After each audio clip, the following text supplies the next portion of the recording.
What is going on, YouTube? Welcome back to Fireside Rangers. I'm your host, Eric Wilson. Today, joined with my co-host, Colin Alcaves. Today, we're talking about the Rangers captain, JT Miller, because we don't think he's been bad recently. We think he's been painful to watch. That is just how bad he has been playing. Now, Colin, don't give me that look. This was your idea, so I'm going to let you do most of the ranting here. So It was.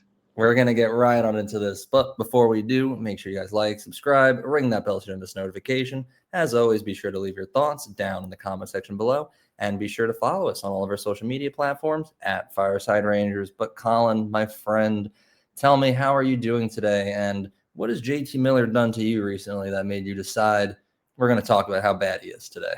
It's not what he's done, it's what he hasn't done. I'm looking at his stats on it. It's even worse than I had originally thought. But I'm good. A little congested. I don't know if it's another sickness coming on due to my travels or if it's just the cold weather outside. But, Rangers hockey tonight. Happy to watch that. Get to watch them play Vegas. I know it's past your bedtime, so you don't get to watch that one. Yep. Shout out the schedule makers. I get it. It's over in the West, so it's going to be later. But 10 o'clock seems a bit extreme in my opinion. So I won't be watching. Colin will. Yes, sir. But yeah, to jump right into it, I think Miller has been quite awful. I think last year you kind of watched him join the team and he injected life into what was a dead roster. And this year I feel like, I don't know if it's injury or if it's just the burden of being captain or what it is. Because I know that he had tweaked something right before the regular season and the preseason.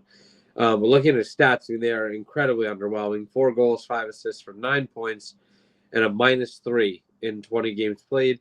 I know he has a couple of big plays, whether that be the shootout winner against Columbus, or the overtime goal the assist on the overtime goal, and then the against Seattle, and the overtime goal against Edmonton.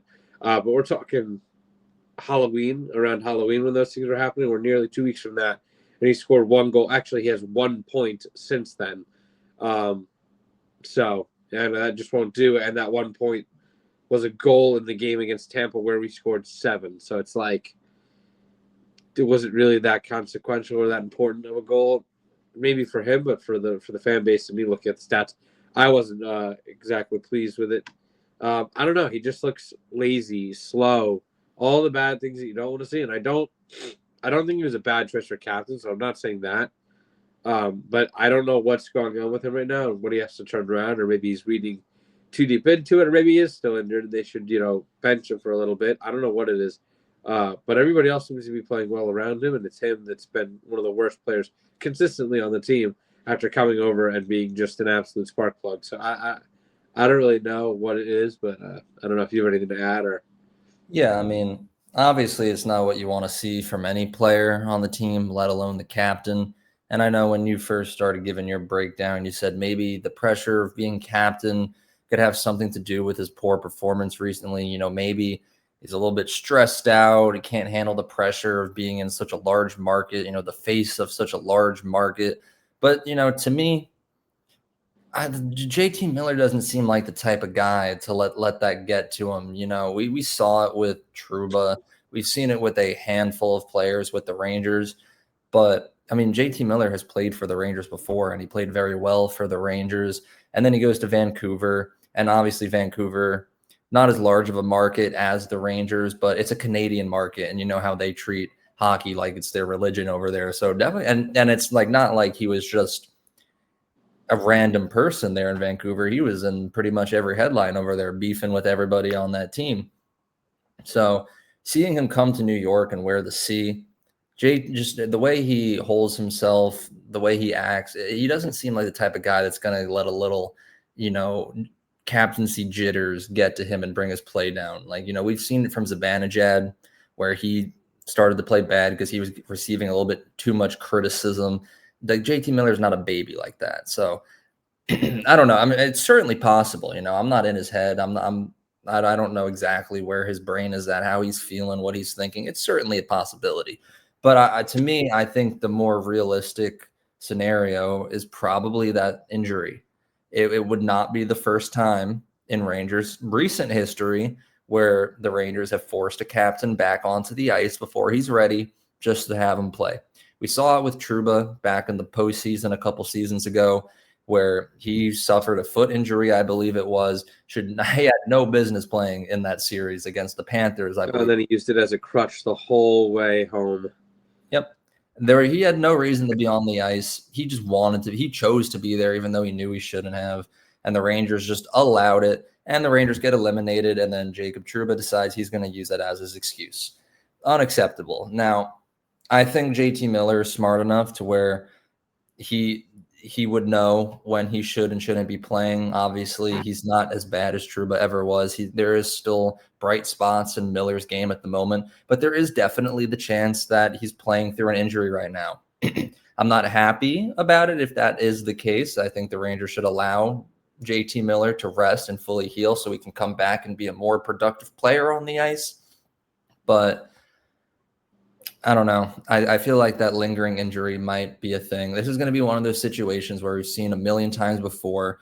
It's going to be like the All-Star break or something a month and a half from now. And the Rangers are going to be like, yeah, by the way, JT Miller's been playing through a fractured foot since October. And we're going to be like, well, there's that. And now he has to get season-ending surgery on it because he made it worse because he just had to play in these games. So it's stupid, I know. But it's not completely unrealistic to consider that, knowing that we've been in this situation plenty of times. But again, that's all speculation too. He could be perfectly healthy and he's just having a bad season. So I don't know. But you're right to say that he has been extremely underwhelming. This is the guy who has scored 100 points in a season before. Same guy who came to New York and whipped Zibanejad and Kreider into shape. And now all of a sudden it kind of seems like he's just an entirely different person that doesn't really know what's going on. So not too sure about this one. I will say that the shooting percentage is the lowest it's ever been in like this sample size of games since. You're really loving the shooting percentage. I do. It's a very important stat. He's got the second lowest shooting percentage in his career over like a 30-game span since like 13-14 is his second year with the Rangers, where he didn't even get like a good look in the league because he only played the 30 games. He's only played 20 this year, but he played 32 games last year with the Rangers, and he had 35 points. This is a player that since the 2020 season, really since the 2019 season, has been a point-per-game player or just about there. So it's kind of confusing as to what's happening. I know the Rangers as a whole, their offense has been a little and we've all wanted a little bit more from them. You're seeing the defense, and maybe that's playing a role, and it's just an adjusting to a new system and a new head coach because Vancouver, he kind of had some consistency for a lot of years because he was playing the same people in the same systems. And then he comes over to the Rangers. Laviolette doesn't really give a crap. Says, do whatever you want. And that works for him. And now, we're a defense first team, which has been. Let me jump in. I'm going to cut you off real quick because I don't like that excuse, right? If we were like 5 games into the season and it was the end, like halfway through October, I'd be like, sure. We made that argument at the very beginning of the season for a lot of players, but like, come on, it's November 18th right now. We've been working with the system for a quarter of the season. Yeah, I'm not saying you're wrong. Like, it's a good point, but if JT Miller ends up coming out with that excuse, like, sorry fans, I had a rough season because it took me a while to adjust. I'm like, no, you've had 20 games, brother. Like you'll be fine. I think a lot of his success too, I'm looking at the numbers now, a lot of his success in the past and in those point per game seasons has been attributed to a large amount of power play points. Now, tell me if that rings a bell. The worst thing about this team has been their power play, in my opinion. It's been downright awful. A thing that was once the only thing that helped them win games, and if they didn't get power plays, they didn't win, is now you can give a million power plays and they don't score. I know as a team, they've been a little bit better recently because they had a long stretch where they didn't go and score a power play goal, but it's still pretty abysmal. And we're almost better shorthanded sometimes than we are on the power play.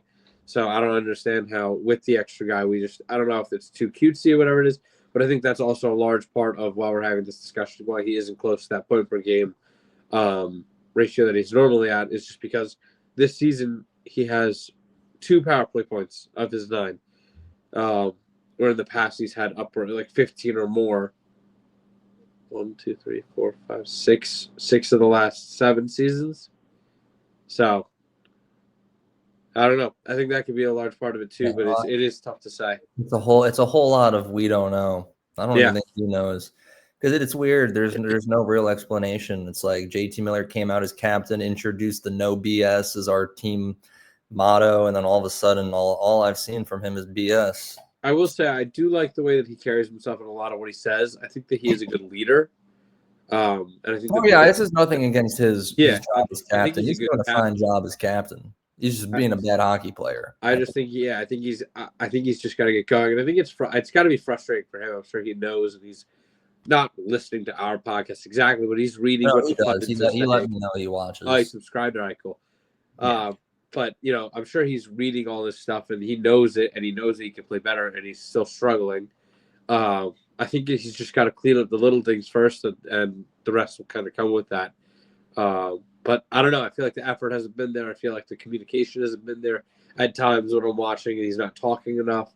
I like that he finishes his hits. I think he needs to shoot more. That's always my answer to problems like this. So I don't really know exactly what it is.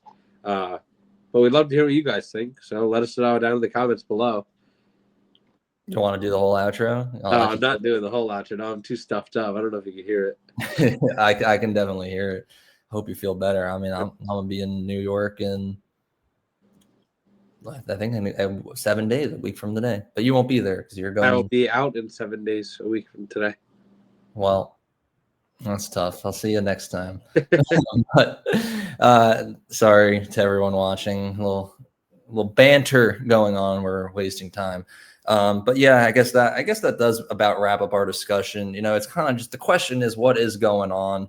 We don't have an answer. You guys watching don't have an answer, but it's frustrating to watch. So of course we want to talk about it a little bit. So thank you to everyone for tuning in. If you guys did enjoy, please be sure to like, subscribe, ring that bell to miss notification. Colin already told you what to do down in that comment section. And as always, be sure to follow us on all of our social media platforms at Fireside Rangers. But most importantly, have a good one. And everyone enjoy the game later tonight. I'll be fast asleep. And let me know if the Rangers win. And yeah, but most importantly, let's go Rangers.